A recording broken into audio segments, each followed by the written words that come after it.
Thank you for inviting me. I mean, of course, I've been collaborating with Regan Street for decades now, and our two departments collaborate a lot, and we have our trainees, and there's just been a lot of collaboration. We have a similar philosophy and a similar goals, and working on similar projects. So my talk is entitled "Physics of the Medical Record and Observational Research," and I'm happy to be here. Hold on, let me see. There we are. Disclosures, just grants from NIH, FDA, and the Gates Foundation.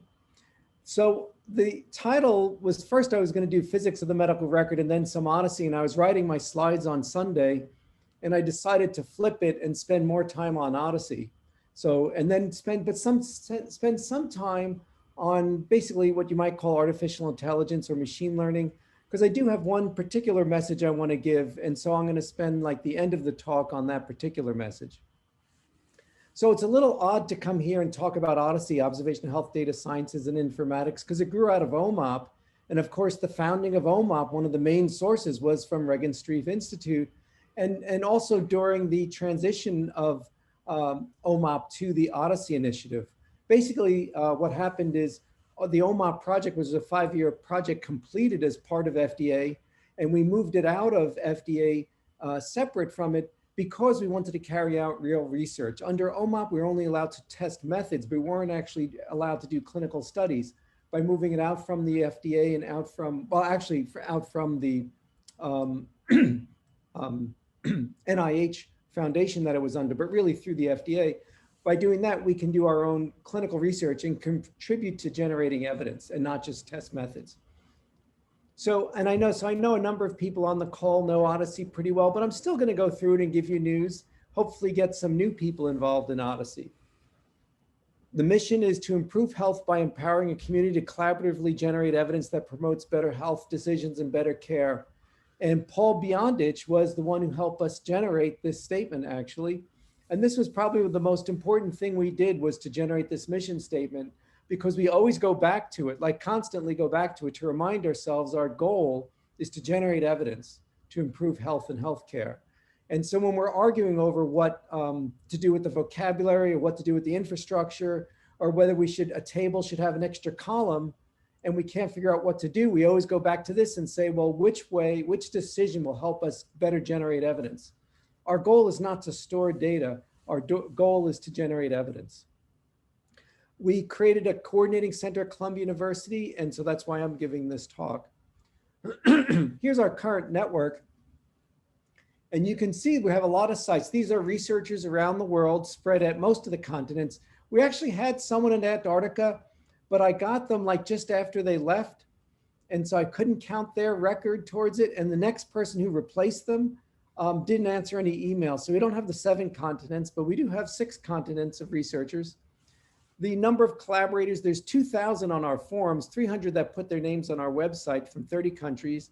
The important number is 600 million unique patients that we estimate. I mean, that's an estimate because there's overlap among databases, but we think it's about 600 million unique patient records in our over 100 databases. We're an open science effort, not just open source software where that's a part of it, but everything open science. Everything we do immediately goes on the internet. When we do a study, we put the raw results on the internet right there. And we only publish in journals that allow us to do that. We also put things on the archive, but long before it was on the archives, it's just sitting on the internet. I actually invite people to write papers based on some of our studies that I'm going to show you. How do you collect 600 million patients' records? Well, the answer is you don't. What you do is you have source data federated around the world. They do an ETL to convert it to the OMOP Common Data Model. It's still called OMOP from the original name because we created Odyssey. We figured if we changed the name of the model from OMOP to Odyssey, people would get confused and stop using it. Bill Gates famously said his biggest career mistake was calling the new operating system joint with IBM OS2 and instead of calling it DOS5. So we didn't want to make the same mistake, so we left it as OMOP. We then distribute our query around the world. People run it inside their firewall, send the results back centrally. We run the thing, we aggregate the results, and we collaboratively with all the data holders as co-authors. So we have large author lists, kind of like CERN, creating a paper. We have a deep information model. Here's the schema. What I like about this information model, it's very practical, and you can just look at it and kind of understand what's going on. And I won't go through it in detail. Our vocabulary, it's an international effort, so we have to convert from every vocabulary from around the world. Right now, our vocabulary has about over 9 million terms from over 100 vocabularies. They've shown kind of pictorially here. I guess NDC, because of all the different versions of AMED, is the single largest in area on this diagram, but you see that we have good coverage there. Now, any of you who have worked in standards, and many of you have coming from Regenstrief, know that just because you have a data standard, you give it to 10 people, you get 10 different versions of the same item because everyone makes slightly different decisions. So a lot of our work in Odyssey goes to not just having a data schema, not just having the vocabularies, but actually having standardized conventions that tell you how to convert your data. So if you're coding a death, here's how you do it. We can envision 2 ways of using our schema, but we want you to use it this way. If you're coding a microbiology result, here's how we want you to do it. Actually, that's one of the most challenging ones. And other data. So that we spend a lot of time helping people figure out how to store their data in our Themis work group. We care a lot about data quality. Formerly our Achilles heel data curation, now our data quality dashboard. A lot of it is in just simply consistency checks that give us a clue that something's going wrong. Some of it's visualization. For example, we were looking when we first started and we were like missing asthma in 2015. 2015. And I don't think anyone would have noticed that except that we did this data quality check. So people do this. So they say, I don't want to do this data conversion to OMOP. It's going to take so much work, so much time. But actually what they do is they net benefit from this. If you threw away the OMOP database at the end, you still had a net benefit because you did all these data quality checks and learned what was wrong with your source systems that you can go back and fix, not just for OMOP's sake, for every other research you do.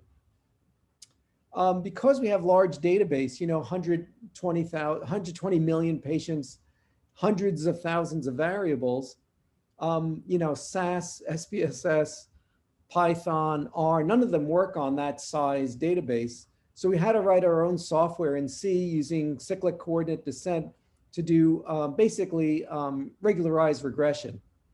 And so it can handle that size, written by Mark Suchard at UCLA and Martijn Schumi in the Netherlands. And that's open source. So even if you're not using the OMOP common data model, if you just have a huge problem and you need to do lasso regression or ridge regression, this is the software to use. It assumes that the data set is sparse. And that's how it can handle 100 million cases by 1 million columns, is because it assumes that it's sparse data. Most of those million columns just say have nothing because the patient doesn't have that disease. Then we built a set of tools to build, visualize, and analyze the cohorts. And then, of course, here's an example of a visualization. So I'm not going to go in detail on the tools too much. I want to get pretty quickly to generating evidence. But there's an entire stack that's used to do this. Okay, so let's move forward further. There's 3 kinds of evidence: characterization, population level estimation, and prediction. So characterization is tallying how often did something happen. It's pure observation. There's no assertions about causality. So that's an easy one to do. And it's somewhat believable. I mean, of course, you could always get the phenotyping wrong. Your database could have errors, but it's a little bit more easy to assert. The second one to the right is population level estimation. That's doing a traditional study, testing hypotheses and asking, what are the causal effects? And that requires causal inference. And Odyssey has its method for causal inference that I'll be showing you in a little bit. And the third one to the left is patient level prediction. So that is a form of inference of saying what will happen to individual patients as opposed to populations. And by the way, traditionally, and this part of a larger AI talk, a lot of the work that goes on is prediction, but it's not causal. We're starting to move into doing causal patient predictions, which allows you to ask, what would have happened if I had changed something in my past? I would say we spend so much of our time building reproducible evidence, and I'll be talking about that further in a few slides. This is one framework for looking at it. And we kind of took various attributes: repeatable, reproducible, replicable, generalizable, robust, and calibrated. If you look at the literature on this, they actually have different definitions. So some people flip them to mean one or another, but we basically, agreed to one for us, and then characterize them by the original question, that is the hypothesis, the researcher, the data, the analysis, and produces what result. And these are the definitions. Like in other words, for reproducible, you change the researcher. For generalizable, you change the data. For robust, you change the analysis, and so forth. The point is that our community participates in this. So we need a community of researchers to different important questions, the data network, so we can try different data sites, best practices for evaluation, a set of open source tools, and then we share that evidence across the community. So I'm gonna, in a few slides, give you a more concrete recipe for what we do to improve it. But you could look at this framework as a way of checking to see what we did was right. Okay, one of the first studies that we did was treatment pathways. This is a characterization study. So we looked at 3 chronic diseases: type 2 diabetes, hypertension, and depression, and asked, how do people currently treat it? Shown there in the middle is hypertension. I'm just pointing out because the top one is CUMC, that's Columbia, and the second one is Indiana, that's Regenstrief Institute. So we both participated in this study. I'm going to focus just for a second in the column on the left, type 2 diabetes. Of the 12, I'm only showing 3, but of the 12 databases that we used, the first one, CCAE, that's a large private payer database. The second one, in the US. The second one is CPRD, that's in the UK. The third one is Japan. 11 of the 12 databases had the same result, which is metformin is used 75% of the time. I just showed 2 of them, but the other 9 of them also showed the same thing. Japan was the only one that was different, 25% of the time, despite Korea and Hong Kong looking like the US. So we assumed it had something to do with the formulary or something like that. But it turns out in Japan, there's a feeling that patients don't get insulin resistance, at least not as often. So they don't use metformin, whose forte is insulin resistant patients. So the doctors tend to use other drugs. And I didn't know that going into it. I discovered it on the way through.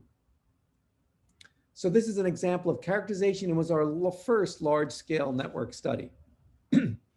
But a lot of the meat of it is not in characterization, but in patient-level prediction, that is testing hypotheses. So what problem is Odyssey trying to solve?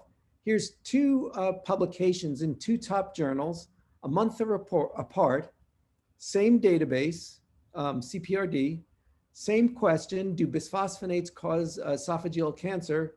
And one says yes, and the other says no.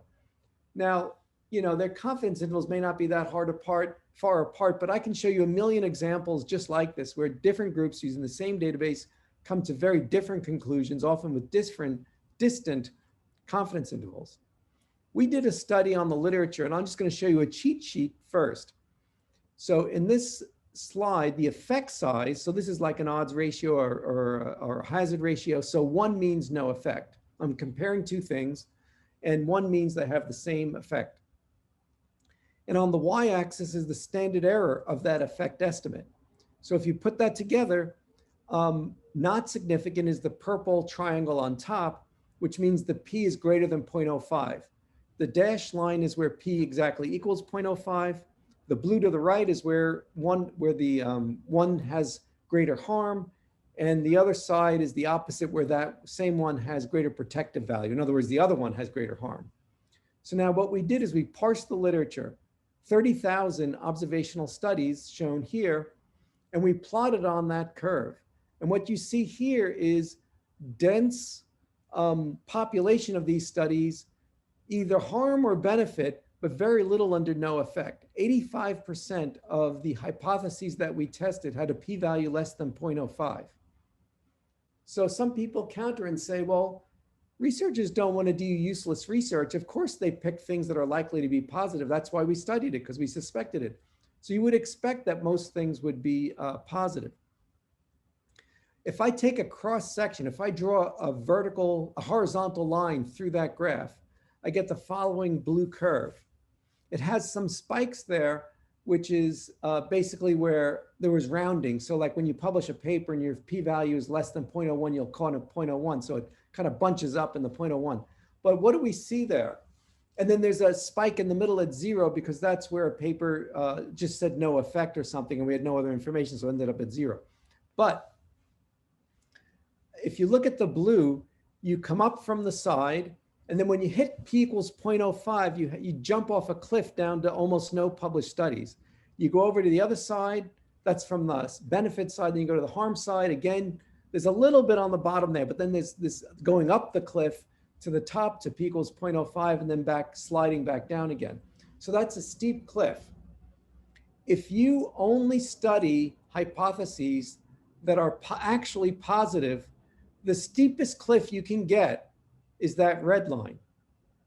So you cannot produce the steep cliff we see in that other graph by simply being good at picking studies. The only way you can do it is publication bias. That is, editors won't publish a paper if the p-value is less than 0.05, or authors won't bother submitting them unless their p-value is less than 0.05, or worse than that, they get p equals 0.051 and they ask the student to jostle it by changing variables until they get under 0.05 and then they publish it. So what does Odyssey do to fix that? Well, it's a multifactorial thing. One thing is we address confounding using something called large-scale propensity score adjustment. And so normally what people, so propensity scores have been used since the 70s when Don Rubin invented them. We do a large-scale version of that. Usually what you do with propensity scores is you pick what variables you want to put in your analysis.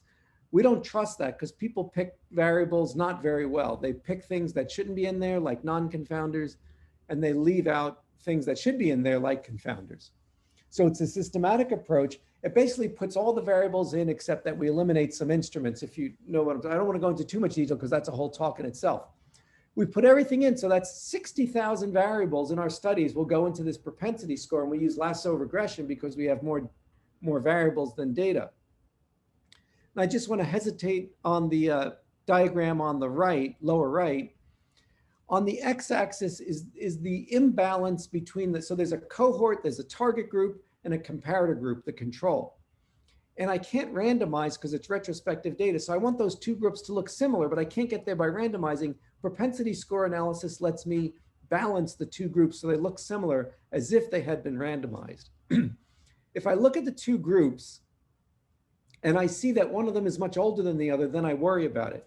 So that graph on the bottom, the x-axis is how much all 60,000 variables differed from each other. And you can see there differs by over 0.4, and that's the standardized difference of the mean. So that's a large difference. Just take my word for that's large. But after I do my propensity score matching, what you see on the y-axis is everything is less than 0.1, and most of it's less than 0.05. 0.1 is the industry standard for what's considered balanced. So think about what we just did. I just took two groups, I did some matching, and I matched them on 58,000 variables using this method. So they're very similar to each other in their makeup. Next thing we do is we don't trust that. So I just told you all that stuff. Forget I just told you all that stuff. We still don't trust ourselves. So then we do another step. And this is, we take negative controls. And you may have, so basically you do your experiment, then you take something you expect to be negative and see if it came out negative. And some people will do 1 or 2 or 3 negative controls. So we do 100 negative controls because we're doing this at scale. And we say of 100 negative controls, under a p-value of 0.05, 5% should be false positive. And if we get 10% or 16% false positive, as you see in that example, then we know there's a problem. And there's some bias or some confounding residual bias beyond our propensity score that is still operative.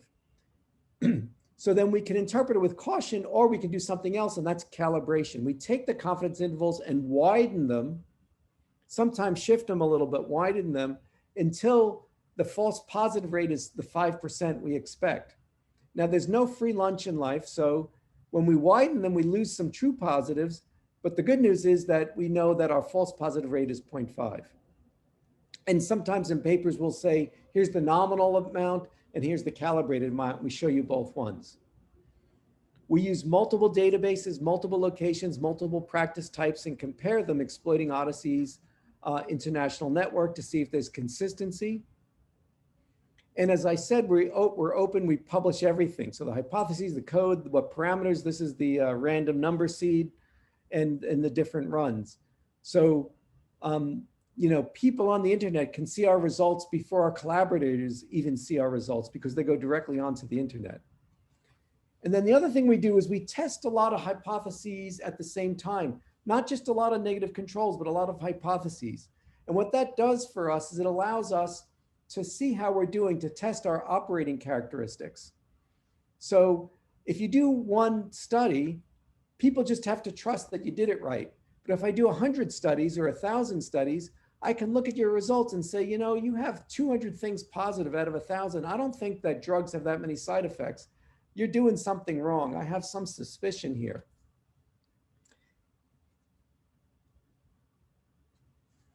So when we use our methods, and we did this in depression, looking at side effects of drugs, our plot, the plot that I already showed you is on the lower left. That's the literature. Our plot is the one right here. We have, 23,000 or 17,000 studies, and they cluster about as you expect, because most drugs don't have most side effects.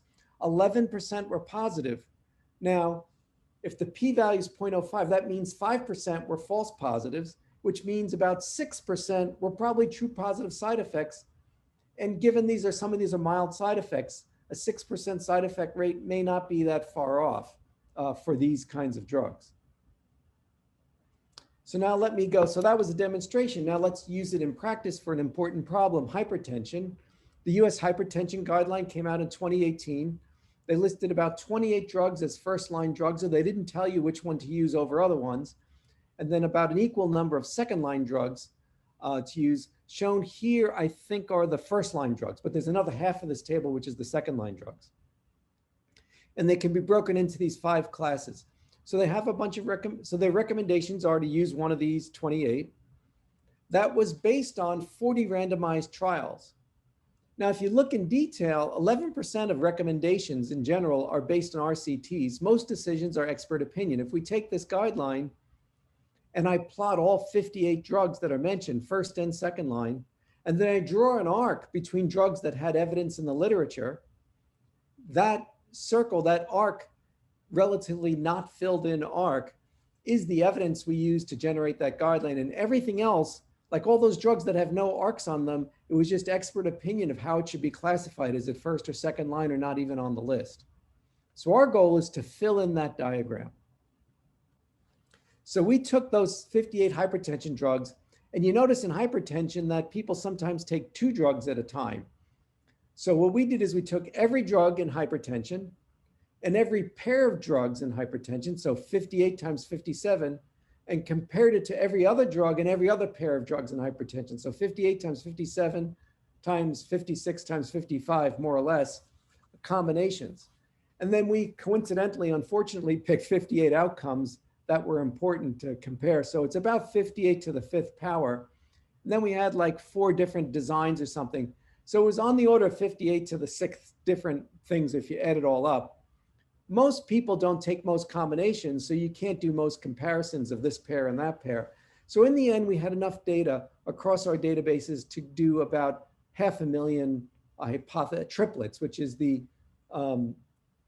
drug target, the target drug, the comparator drug, and then the outcome we were interested in.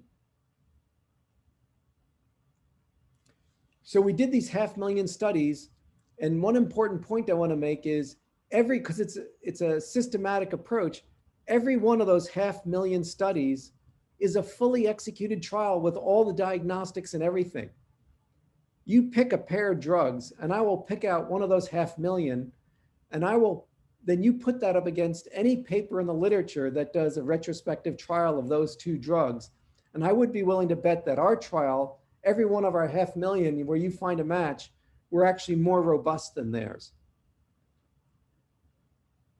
And not all comparisons are valid. This is one of our diagnostics. I don't want to go into too much detail. This is the preference score. What this shows is that these 2 drugs, which happen to be furosemide and amlodipine, are not comparable. In retrospective data, I can't really come up with a good comparison. It's too easy to tell them apart. In other words, I can't achieve equipoise. I don't trust my retrospective analysis. If I really want to compare those drugs, I'd probably try to do a randomized controlled trial because randomization will really work. So we're very strict and we don't let in evidence that fails our diagnostics. Basically what this is saying is that I'm probably going to have residual confounding, but even if I don't, it's not going to be very generalizable because I have to pick the set that's purple on the bottom there, which is a tiny fraction of the total number of cases. So it's going to be very atypical. When we do this, instead of 40 trials, we now have 10,000 comparisons, drug comparisons, not mentioning the outcome. That's why the number went down. So you can see that we filled in that circle much better. Compared to the randomized trials, first of all, we confirmed the suspicion that beta blockers, they made beta blockers second-line drugs. I won't explain the figure too much, but on the right, you see the green and the purple. Well, that's saying that beta blockers are not as good as the first-line drugs, which we agree with.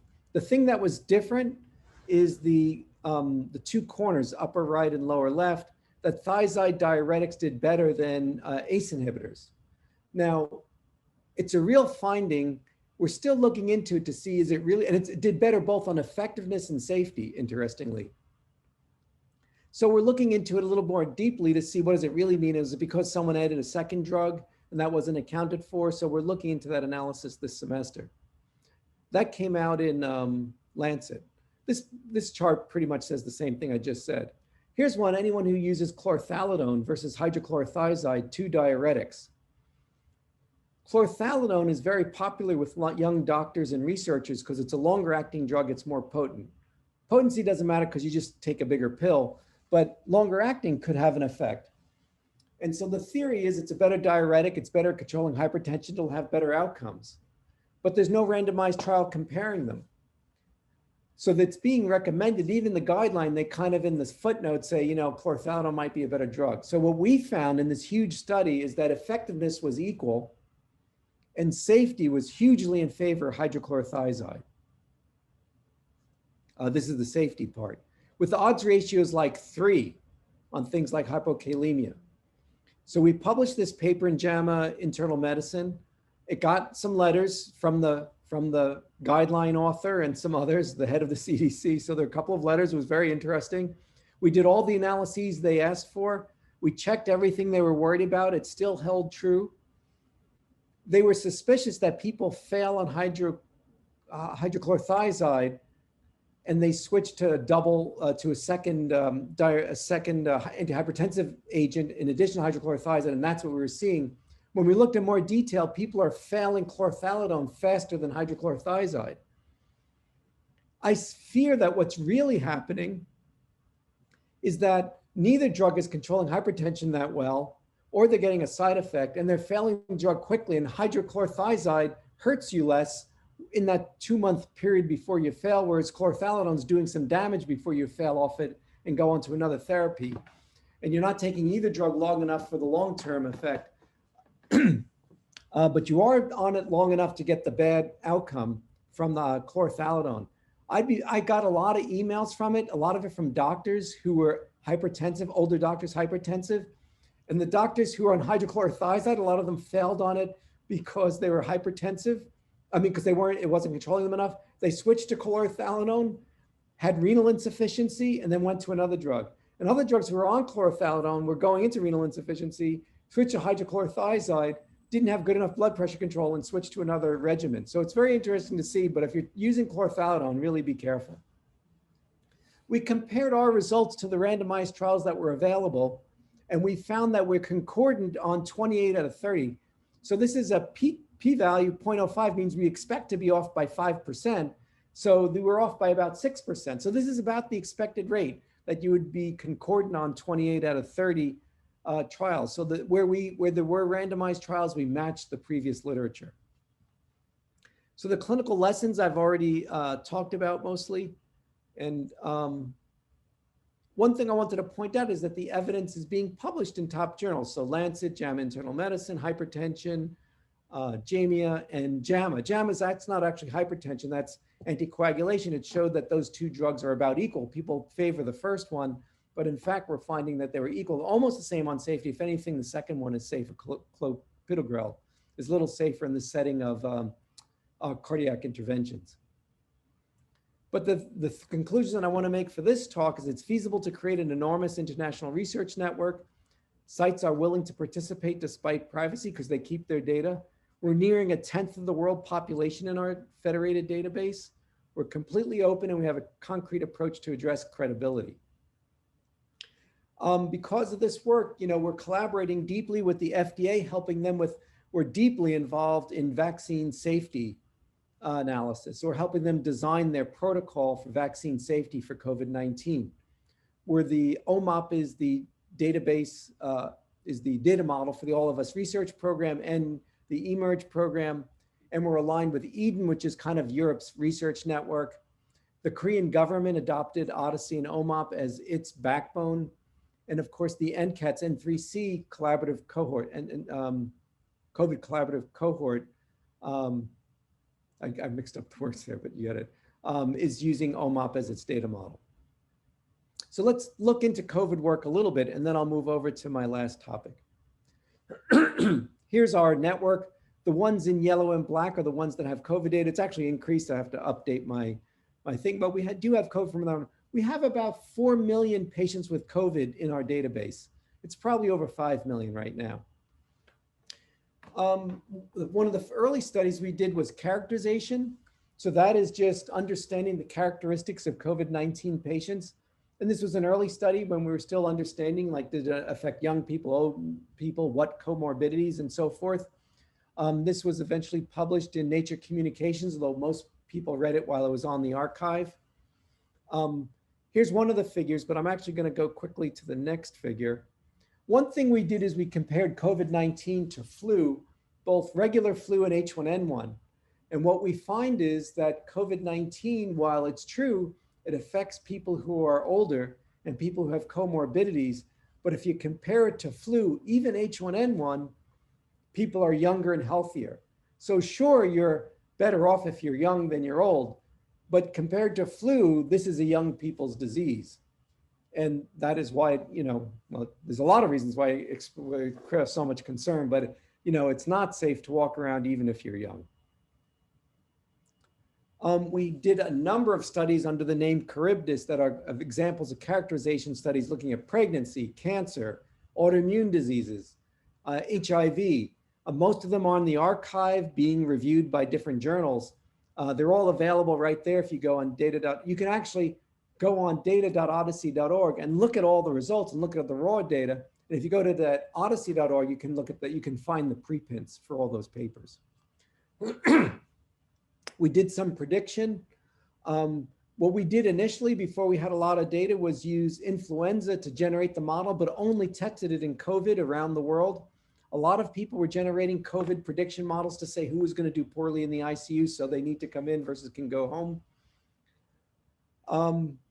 We did pretty well. I mean, 0.7 to 0.8 ROC area. There were some models that claimed to do better, but they were only tested on their own data. When we ran them, some of them had, like C19 was one of the famous models. You know what the AUC was on our databases? Like 0.52. So basically flip a coin was that predictive model. Our model was actually used by the Catalonia, the health minister of Catalonia, as one of their when they were doing their public health assessments, they were using our predictive model.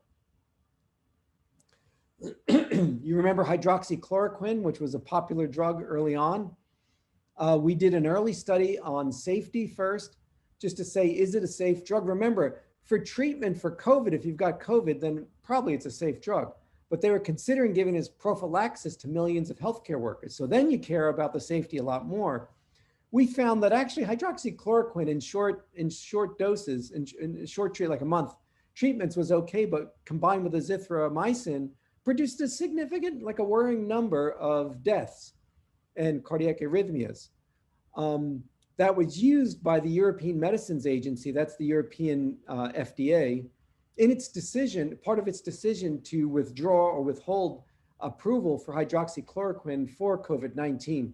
We also gave the results to the FDA, but they don't tell you what they used to base their decision on. We know that they retracted it. Whether they used our study, we'd have no way to know. That's now published in Lancet Rheumatology. Another question was, should you stop your ACE inhibitors and ARBs, hypertension drugs, because we were afraid that because of the way the virus works, it would worsen your COVID-19 if you got it. And we did a study and published a study that showed that in fact it didn't have an effect.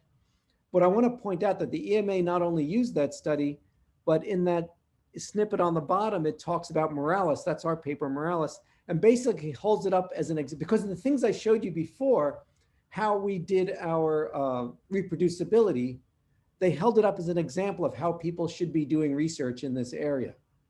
So that's in their NCEP guideline. And now we're partnered with the US FDA, as I mentioned, doing vaccine safety, like how do we monitor? We're not thinking we're going to find a lot of side effects. We're thinking we're going to confirm the fact that these things remain safe.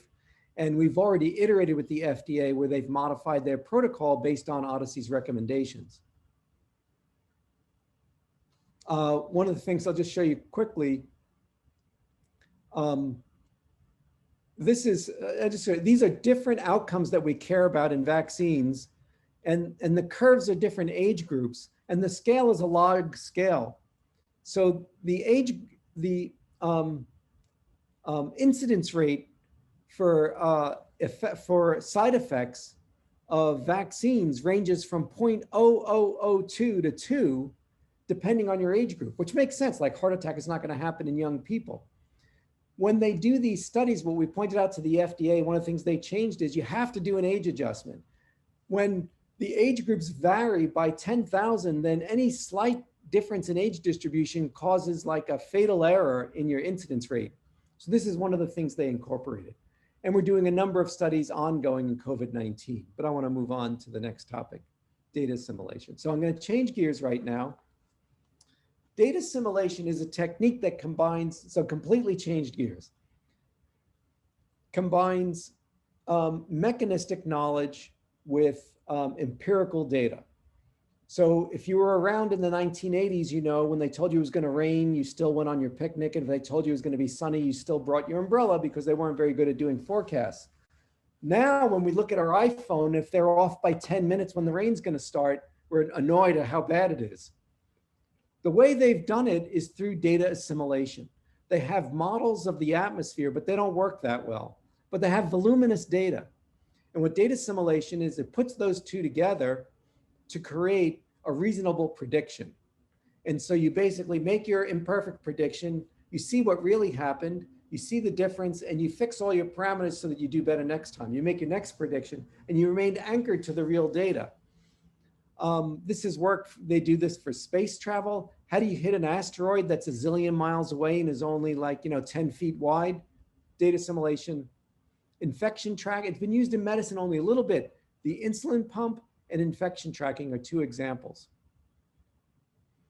This is how we treat glucose levels in the ICU. In our ICU, literally, it was a piece of paper. The big intervention was putting it on the web. So now that piece of paper is like a static document on the web, but basically you look up the patient's previous glucose and their insulin rate and their new glucose, and you decide what you change their insulin rate to. There's no accounting for there's no precision medicine in this. It's the same for every patient. So what we looked into is how do we improve that?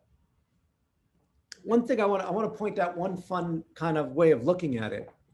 How do our doctors spend, 4 years in medical school and they're learning physiology, and then how do they use that physiology when they're a doctor? They certainly don't calculate what your glucose is going to be. They basically reason by analogy. This is a little high, that's a little low. I think those two factors together mean that you're going to be a little low. I'm a little worried about it. So it's very kind of vague things. What we want is patient-specific quantitative forecasts. If I up your insulin by 1 unit, then this patient is going to see a drop in glucose by 10, whatever it is, milligrams per deciliter. We're dealing with electronic health record data. So the data are very sparse and often inaccurate. So a lot of our challenge was, how do you take sparse and or people's finger sticks and things like that, take that as an input and still do accurate predictions? We did our first experiments in glucose control using mechanistic models that I'll show you an example of one in one screen. We applied, for anyone who knows this, an unscented Kalman filter. We used as input glucose measurements, finger sticks, meal recordings. Our team was David Albers, who's primary now at Colorado, still an adjunct with us, NIDDK, that is NIH, and researchers from Penn State and from a mathematician from Houston. Here's an example of a model. It's an ordinary differential equation. This is actually a subset of the equations. The first equation is how does the rate of glucose change with those other things? The second one, the rate of insulin, and so on. And so these are equations that actually look at releasing insulin to the blood. I'm producing insulin in my beta cells in the pancreas. I'm degrading insulin or glucose in the liver, producing glucose in the liver. I'm excreting glucose and insulin in the kidneys. What's my body space? So all those things are kind of what those variables stand for. So it's a deep mechanistic model. Here's a schematic of the thing. Again, I'm just making the point that imperfect model plus imperfect data, but we get a reasonable prediction. Now, the one thing I want to say, if I can predict things, then I can intervene too, and that's the red arrow on the bottom. In other words, I can create a controller. I can not only say, given your parameters, here's where you're going to end up. I can say, let me change the world a little bit and have you eat a little less. Here's where you would end up if you ate a little less. So the controller says, what happens to you when I change the levers that I can change? Now, here's my funnest set of slides. So here is what I'm trying to predict. So take a look at this. So the blue squares, which are the upper things, those are the glucose levels I'm trying to predict. And just for reference, on the bottom, the purple triangles, those are the meals I take. So I'm trying to predict those blue squares. So at each point, I take whatever I knew before and I predict the next one, the next one, the next one. Here's my predictions using this data assimilation, the red X's. And you see, we kind of do okay, but it's a little suspicious. A lot of the red X's are just at the mean in the middle. I could do that by just guessing. I seem to get one of those things right, that highest blue square. I don't know, can you see my cursor? The highest blue square, but it seems to miss this blue circle, this blue dot circle over here, it seems to miss. Like it's down here versus there. So I don't think it's coincidence that it did this, but why did I miss that? So I say, well, I tell the algorithm, tell me what you were thinking all this time. Here's what it was thinking the person was doing. So under the covers, I say, because normally I just get the predictions. Now I say, well, tell me what you're thinking. And it says the patient's doing this crazy red curve. So anyone who does training in machine learning says, okay, I see.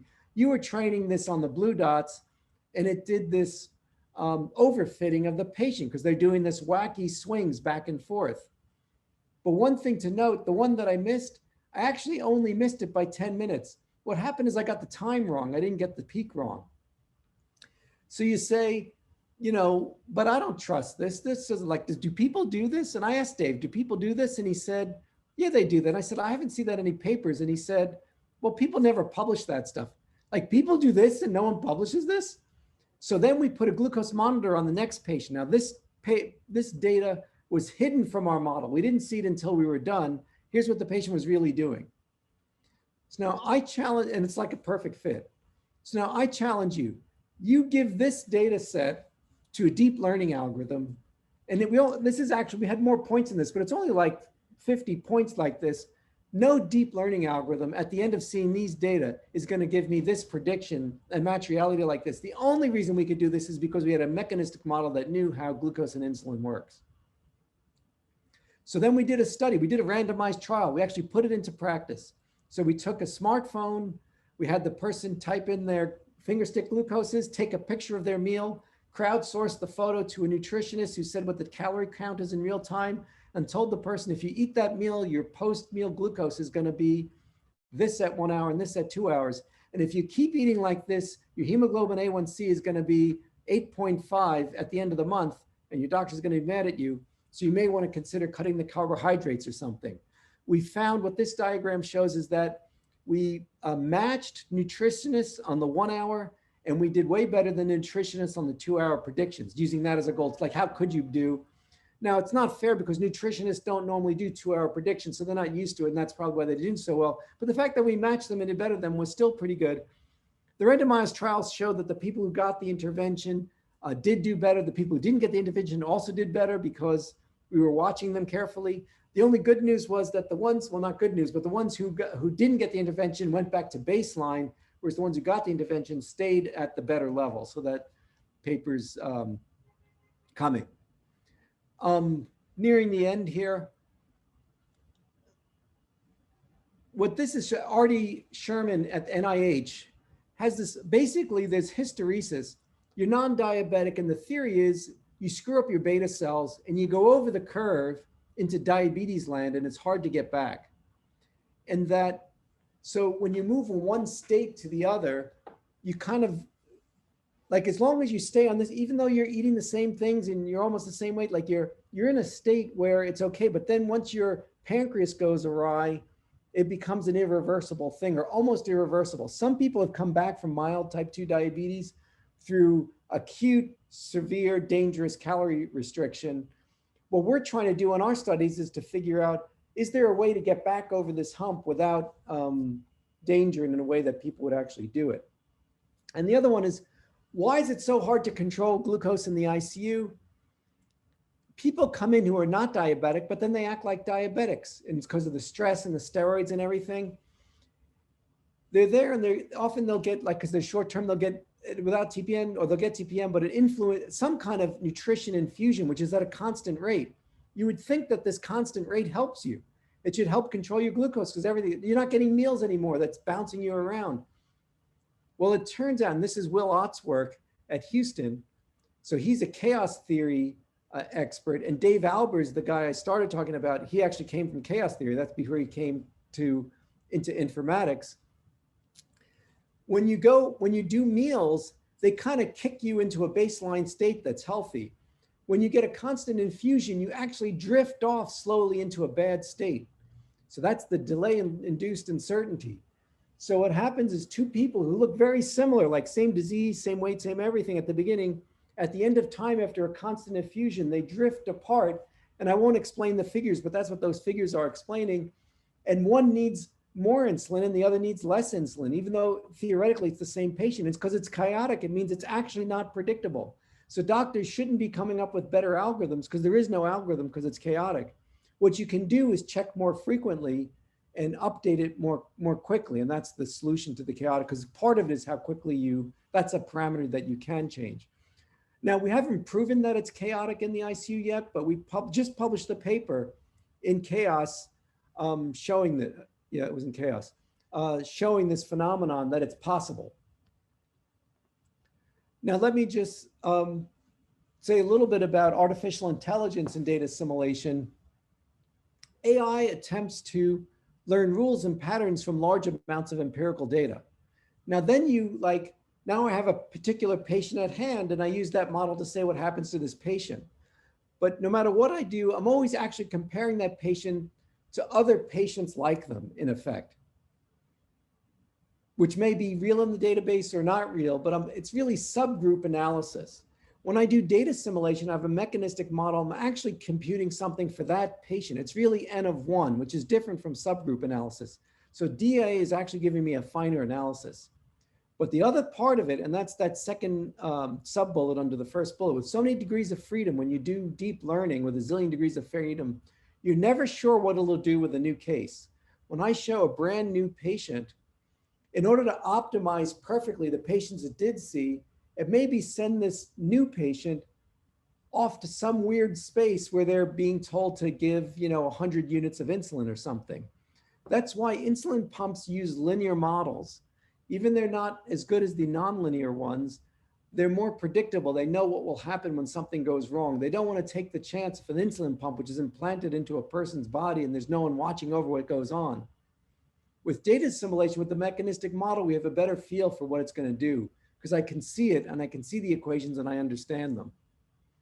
In truth, when we do data assimilation now, we always use machine learning anyway, because we want to learn which parameters to learn and so on. So it's actually a two-way thing. But the point I wanted to make is that I think the future of deep learning or AI is to incorporate more of the mechanistic model, to incorporate more actual physiology, and don't just leave it to the empirical model to do it. And if you look at some of the success in cancer treatment, this is not my topic, but computational biology, a lot of it is the places where they combine their learning with deep knowledge of the biology, and that's how they got drugs that the cancer never became resistant to. I won't go into that talk right now. So just last slide. Conclusions that reproducible observational research is possible. That's the Odyssey.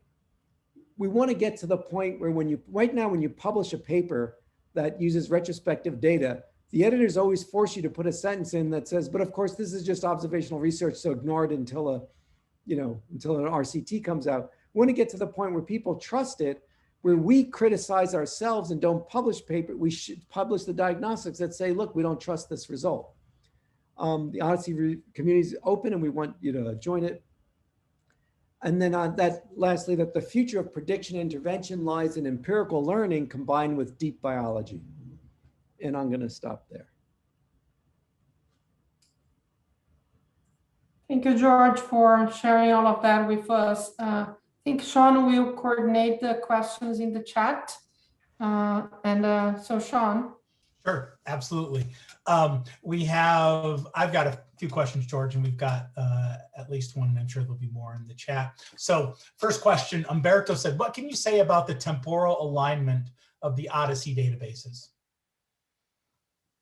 The temporal alignment with each other, or that, I mean, we use the our cohorts are temporally based. In other words, when we define a phenotype, we don't just say they have diabetes, it's always diabetes when, based on what data when. So everything is temporally organized. Or did you mean that, or was the question about the databases, whether they cover similar temporal periods?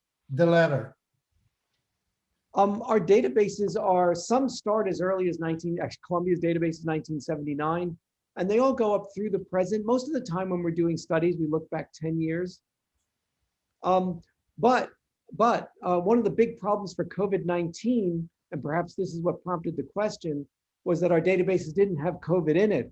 So for a lot of our stuff, we had to go back for where we could. We went and we increased the rate of update to the databases so we could capture COVID patients. And now that we're a year into it, some of the claims databases are starting to capture COVID.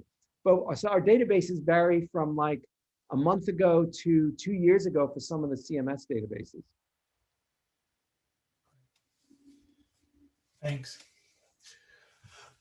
George, I'll throw one in there. Earlier in your talk, you talked about, I believe, propensity matching on 58,000 variables. Is that sparse propensity matching? Can you say a little bit about that? You mentioned that often the data is sparse, and I'm just curious whether you're doing sparse propensity matching and how you accommodate that. Yeah, we're just using lasso regression, period. Okay. So it is sparse, and because it's sparse, look, if it wasn't sparse, we couldn't learn the coefficients for 58,000 parameters on 1,000 cases. Right. So it works only because we use lasso regression. But the thing I want to emphasize is we're not doing variable selection. Well, the way lasso works is it comes up with an optimal answer for all 50,000 variables. It just happens to put a coefficients on some of them. I don't care which ones it put coefficients on, as long as it balances all 58,000, which it does. Mm-hmm. So our test of whether it works is whether it balances and I say all of them, I mean like all 58,000 with no exceptions. Got it, great. Looks like Peter has a question. Yeah, hey, George, really excellent. So I was listening particularly to the last part of what you were talking about and thinking about some of our ongoing efforts around enabling learning health systems. And increasingly, as you know, these algorithms are being brought to practice in order to drive decision support and other kinds of activities. And I think we're increasingly thinking about how do we remain vigilant to not only validate them and avoid equity issues and the like that we're all concerned about, but then also be able to monitor them on an ongoing basis. And I think what you were alluding to there around the combinations of the predictions and the data assimilation can be very relevant. Can you say a little bit about how you think about that sort of work that you're doing and the methods that you're developing and how they would apply to some of the early work we're doing to create sort of real-time learning health systems? Right. I mean, we want to help create the learning health system using these methods and incorporate them into it. We're always worried about things like drift over time and recalibrating and testing. As I said, I'm more worried about it when you have a model with, 100,000 parameters and it seems to work very well, but I can't test it on every patient who's going to appear in the future.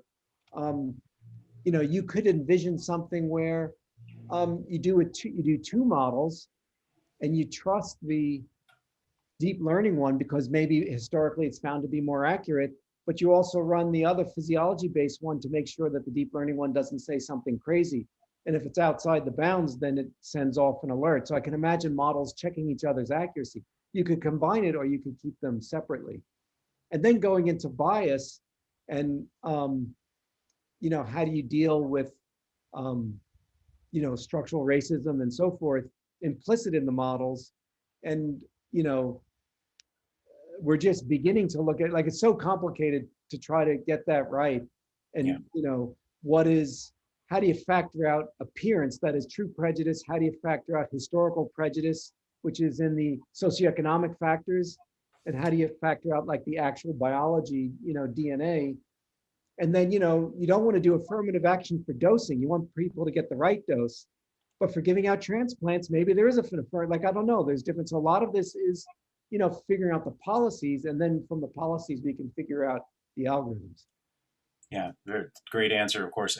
One other follow-up, if you don't mind, which is sort of related but different. I mean, clearly, as you show, we contribute to Odyssey network and have been a partner. We want to do more. What are your suggestions for how, many of the people listening right now, but also more generally, how we could be more of a contributor and help advance what you're doing?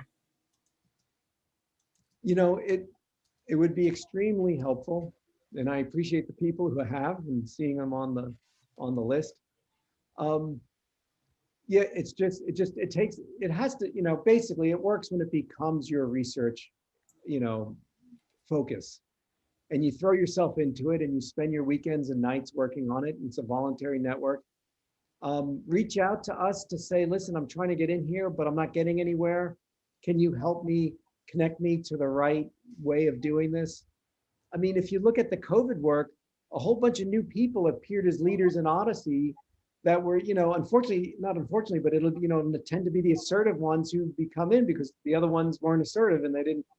But we're constantly changing. If you look at the group who was OMOP and the group who was early Odyssey and the group who's late Odyssey, it evolves over time as people get busy or do other things. Mark Overhage being one of the founders who's now less involved with it.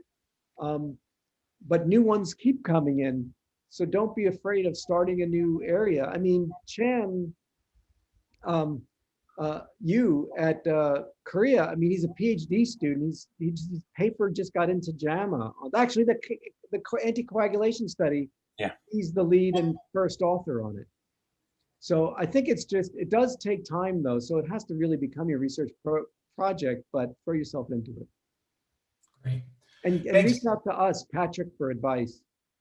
Excellent. Excellent. Well, thank you, George. I'm sure I'm speaking for everybody when I say thank you. This was outstanding, insightful, inspiring conversation. And so I just want to thank you again for taking the time to chat today.